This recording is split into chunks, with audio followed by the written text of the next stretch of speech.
Hey everyone, what's going on? My name's Live, and in today's video I'm going to be finally showing you guys my stealth build for Payday 2. This covers every single stealth skill you could possibly dream of, as well as just a few other places I've allocated some points because literally I had too many points to go off. Stealth is a very good thing in Payday now because you don't need many skill points to have a good solid build.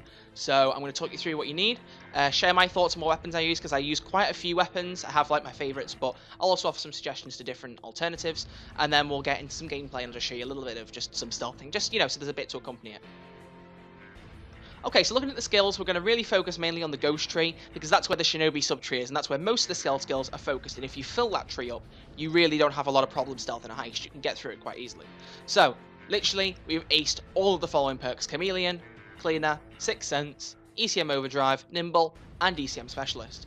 So if we actually look and just break it down a little bit, because, that does help with the stealth build, let's have a look at what actually is on offer without acing all these skills. So, with Chameleon, increases the time you start getting detected by 25% while in casing mode, and you can also mark enemies, and you gain 30% more value to loose items and cash you pick up, and you can also pick up items in casing mode. So Chameleon Aced is now Dead Presidents. It includes the Dead President skill from the old update of the skills, where you get 30% extra value for loose cash. It's a given for stealth, and I really should have it in LAR builds, but I keep forgetting to put it in there now because Dead Presidents doesn't exist, and I don't normally buy any shinobi skills for my LAR builds, so I just love it. More money to pick up when you pick up loose cash, especially for jewelry stores, because that can build up after a while. Cleaner, having additional body bag space, being able to carry one more, and then also Ace, the ability to place 2 cases, not just one, and you don't have to ace it to get 2, you literally just get 2 straight up. It's brilliant. You gain the ability to automatically mark enemies within a 10-meter radius around you after standing still for 3.5 seconds, and you gain access to all insider assets and cleaning costs after killing a civilian, reduced by 75% in 6 cents. So if you're going to be one of those people who does like a bank heist, say, and you're on your own, there's like, I don't know, let's say there's 12 civvies in the map, there's probably more, and you only have, say, 6 cable ties, because I'll have Force Friendship Aced, I'll show you that in a bit. You're going to obviously have to kill the civvies, because you can keep them all on the floor, but I don't like the risk that, you could run to a different point in the map, and then one of the civvies could get up and ring the police before you have a chance to come back over. I just don't like it. So having the reduced cost is handy when I do have to kill civvies. ECM Overdrive and ECM Specialist are both our ECM skills, so increasing the duration of jammers, being able to use them to open doors, and then being able to place 2 ECM jammers, and having pager delay, which it's a weird one. Having ECM Specialist Ace can be useful in some heists and isn't so useful in other ones, because let's say that you're doing a stealth heist, well, obviously, and you want to kill a guard, but you don't want a camera to see. Let's say he's right in line with the camera view, and no one else will see if you kill a guard except for that camera. If you put an ECM down without that ace, you're able to block the camera, but not the pager. So, in that respect, you put the ECM down, kill the guard, answer his pager, bag him up, and get out the way of the camera, and then when the camera comes back on, can't see anything. However, if you have the same scenario, where there's a guard in line with the camera, and nobody else is there, and you have pager delay on an ECM jammer, you put that down, not only do you delay the camera's response, but you also delay the pagers. So when the ECM disables, not only does the camera come back online, but the pager only triggers then. And so obviously instantly, the body will be spotted by the camera. So in those kind of scenarios, you need to kind of think ahead and think, do I actually want ECM Specialist Ace? Do I not want it? But then again, if you sacrifice the ace of it, you do end up losing duration on the ECM jammer. So usually it's best to avoid killing guards in front of cameras and just having that ace, but it's worth considering, in my opinion.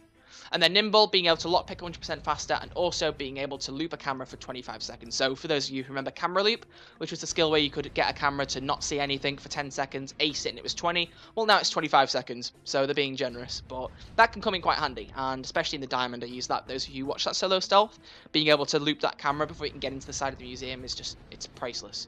And it's also useful in other heists like Car Shop. Looking at Artful Dodger, we have basic duck and cover, basic parkour, and basic inner pocket. It's about increasing concealment and just getting additional movement speed and sprint speed. There's not really anything there that's new. Second win, basic, only to get to optical illusions, because it means I get 1 concealment for every silence weapon I equip, and also reduces the concealment penalty of silencers by 2. The basic I'm not bothered about because we're not fighting loud. But yeah, just having the increased concealment means that I can mess around with a lot more different kind of weapons for stealth. So ones that have reasonably good concealment will get increased, and then silencers that will reduce your concealment will not reduce it as much. So for instance, shotgun suppressors, which would, decrease your concealment by say 4, will instead only do it by 2. So that's good. In the Fugitive, the only skills I've picked up are Equilibrium Basic and Akimbo Basic and Gunslinger, and that's only because my favourite weapons for primary are the Akimbo Benetti 9s, so just some Akimbo pistol skills just come in handy for me. In Technician, we are getting 3rd Law Basic, Eco Sentry Basic, and Jack of all trades aced. So again, just like with Mayhem Impact, it's only to get Jack of all trades aced. And the reason I've done it slightly differently this time is because I actually realised that if you look, if you ace third law, you will unlock the tree to get Jack of all trades, but it's actually cheaper in skill points to get the basic third law, basic something from tier 2, one of the other two skills, and then you can get to Jack of all trades with 1 extra point.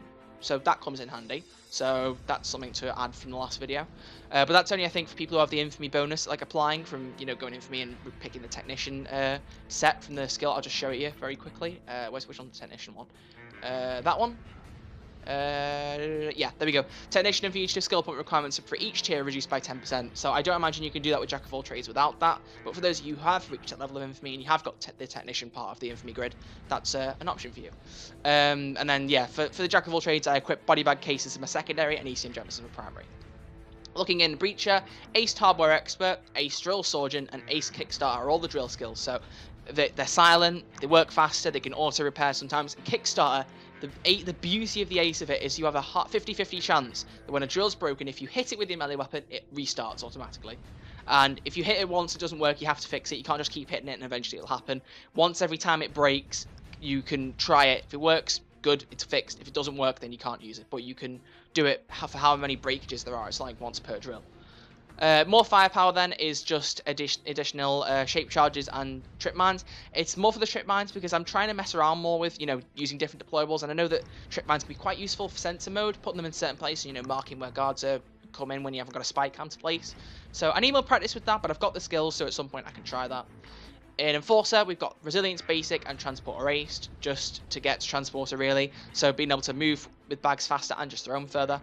In Ammo Specialist, we got Basic Scavenger, only to get to Portable Saw and ace it, so that we've got a better saw, and we can also equip it as a secondary weapon. It's for things like bank heists, so you want to get into the deposit boxes, ATMs, anything like that, and you can try and get it with, you know, at least some decent concealment. So if I was to equip it as my secondary weapon in here, that's my non-stealth one, so I get 19 detection risk, which is just, you know, it's better because it has a team boost on it. And for some reason my suppressed saw is gone. That's worrying. Oh wait, no, my suppressed saw is primary. There it is. There it is. So if I was to equip my low concealment secondary, only 20 detection risk. So it's not too bad. But it's very specific on, you know, what heist it is. Usually you might not need it, but it's worth pointing out.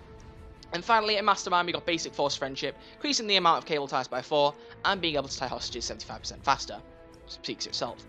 I can't even say it. There. Right, so, okay, we're going to look at the perk deck. Burglar, it's the only obvious stealth one in my opinion. There's not really any other perk deck that I would use personally. Just looking at things very quickly, dodge chance increase, don't need that. Bagging corpses, 20% faster. Being able to pick locks, 20% faster. Answer pages, 10% faster. And then increased movement speed while crouching. I suppose that does make a bit of a difference, but it's mainly that. Bagging bodies, answering pages, picking locks faster. All of those are really useful for stealth. Two-piece suit, armor, ECM jammer, and body bag case deployables. Ace of spades or shuriken throwables. I wouldn't recommend using the javelin or the throwing axe. The javelin is just too big and bulky. Doesn't affect your concealment, obviously. And then the throwing axe, it's weird. You throw it and it doesn't really reach very far. It's like how a bullet can have bullet drop, and if you aim too far away, like the bullet won't reach the person. The throwing axe, it's just not reliable for stealth, in my opinion.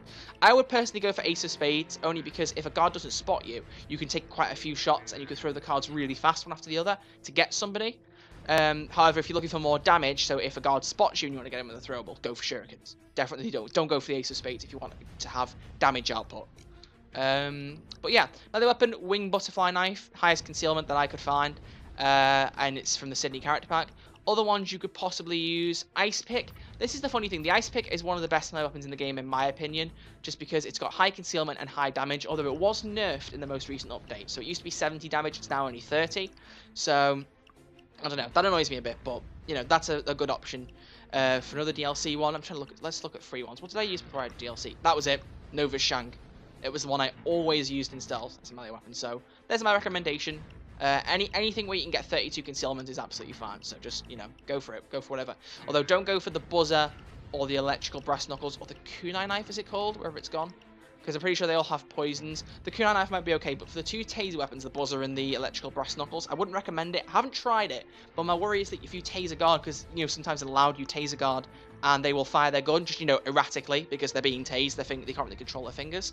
If you do that in stealth, I haven't checked it, but I'm pretty sure a guard will probably fire, and then, you know, the alarm will get off because everyone will hear like a gun being fired. So just stick with a silent weapon, in my opinion. Weapons right now.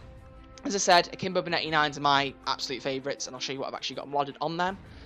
We have got a Sepsis Suppressor, Team Boost, Micro Laser, Ergo Grip, and the Elite Slide. And then for secondary, we've got the GSPS 12 gauge shotgun, Goat Simulator, which has Triple Or Buckshot, Riot Barrel, Silent Killer Suppressor, Team Boost, Combat Laser Module, and Stakeout Stock. So, obviously because the GSPS 12 gauge is DLC, but also because I want to show you some of the suggestions. Some primaries that I use for stealth, Plains Rider Bow. Depends on whether you've got a strong enough secondary, so you don't need a high concealment primary. You don't need a damaging primary because that's perfect concealment. The Cavity 9mm, another good one. That's Golden Grin though. Commando 553 or Car 4, they're both very reliable, and neither of them require DLC on console. Raven Shotgun, that's also a good option. And I also sometimes use the Breaker 12 gauge, but that's, you know, not as good concealment, so that's just because I like the reload, as you know. Secondaries, we've got the GSPS 12 gauge, as I've showed you. The Judge, I will actually show you what I'm modded on that, because that is a perfect opportunity for anyone who doesn't have any DLC. Triple Or Buckshot, Silent Killer Suppressor, Team Boost, Combat Laser Module, and no sight, because I just don't think we need it. The Judge is a powerhouse. It's high damage, and it can launch guards miles away. So if you want to get them out of the eye of somebody, get to the right angle, shoot them while crouched ideally, and they'll just go absolutely flying, and you can deal with the bodies wherever they land. And then, you know, any other ones, decent high concealment pistols are fine. Baby Deagle, White Streak, just go for whatever you think works for you best, and just go for something that's got at least 30 concealment in both, I would say. Like, if you have something that's lower, just try and get other things to compensate for it. So 29 concealment here, but I've got 32 concealment on the melee weapons, and so on. And Mask, the Cloaker-san, just because it's the most convenient one for stealth, in my opinion. But there you go. So that covers all of the skills and weapons, and I'm just going to get into a little bit of gameplay. You don't really need to see much because you've seen my solo stealths, but just want to talk a little bit more about stealth in general. So let's get into the gameplay. Okay, folks. Alright, so this stealth build, it covers everything that I've said about. So any skills that you could possibly remotely think of for stealth, everything is incorporated here. So you can use ECM jammers to unlock electronic doors, you can pick locks faster, you can crack safes by hand.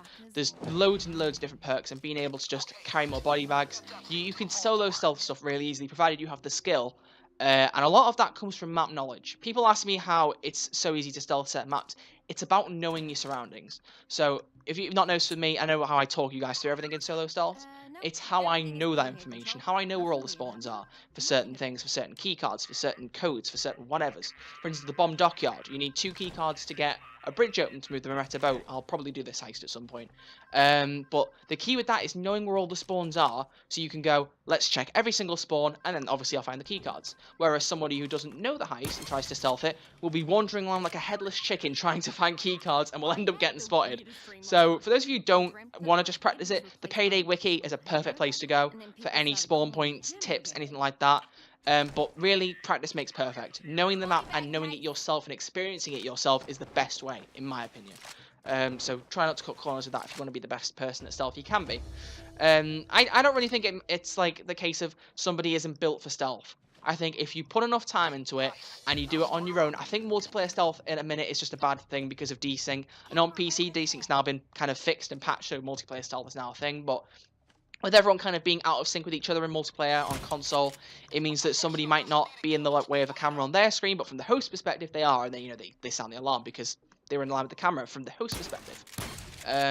So it really, if you're going to solo stealth, and anyone that you're going to have stealthing with you, don't have them in, you know, really big important parts that mean you're in the face of God. So have someone on cameras, have someone behind a computer if you need it, like for whatever heist, like framing frame, day 3. Have someone on the cameras, like marking all the objects for you to pick up. Someone looking at where guards are in Art Gallery from the roof, marking them for you, like talking you through it. So there's still plenty of roles for people, but I just don't think on the ground 4 people stealthing is a very good thing, personally. Other things to note, just think about the heist you're doing and think about what deployables work best. So if you're in a heist where, say, body bags would be more useful than ECM jammers, swap it around. Have 2 body bags and 1 ECM jammer. or if you think that, you know, having trip mines might be quite useful. Let's say you're doing Murky Station, and I don't think I did this in the actual heist when I did the solo stealth, but I have tried it. Putting down trip mines, especially in the underground area, it helps you mark where the guards will be, and you can even put them on the trains on the top floor, and you'll get a really good idea of where the guards are, and, you know, you can kind of plan your movements, so when to get to the keypads, when to unlock the trains and get the stuff out. So, but yeah, in terms of stealth, it's just practice. Practice is the key thing. If you don't practice, you will never get anywhere with stealth. So just keep at it, basically. The gameplay isn't anything remarkable. I know that, you know, it's not exactly the most remarkable stealth heist ever, but I just thought just some solid gameplay, me just stealthing something while I was talking about it would be quite good. And somebody said in the comments at the Mayhem Impact build or Murky Station, they just said put like a bank heist in there. So I just went for that. I just did what they said because, you know, I replied to comments. I'm a nice guy, believe it or not. No, but that's about it. So that sums up what I wanted to get through in this video, you know, all the different weapons, perks and stuff. And yeah, I'm going to leave it here. If you enjoyed this video, feel free to give it a thumbs up. There'll be plenty more solo stealths coming, but you now know that from this point onwards, this is my stealth build. So the one that was back in the Diamond solo stealth, obviously that was with the old skill tree, so don't rely on that anymore, unless you're on Xbox 360 and PS3, in which case, you know, you can refer to that more than the current one. But for anyone on new-gen consoles or PC, there's your build. So I hope you guys like it. Leave a comment, let me know what you think. If you would rather change any perks, tell me what your ideas are. And again, suggestions for any videos, I'm more than happy to take them. So leave them down below in the comments. And other than that, thank you guys very much for watching this video. My name is Live, and I'll see you all in the next one. Stay still.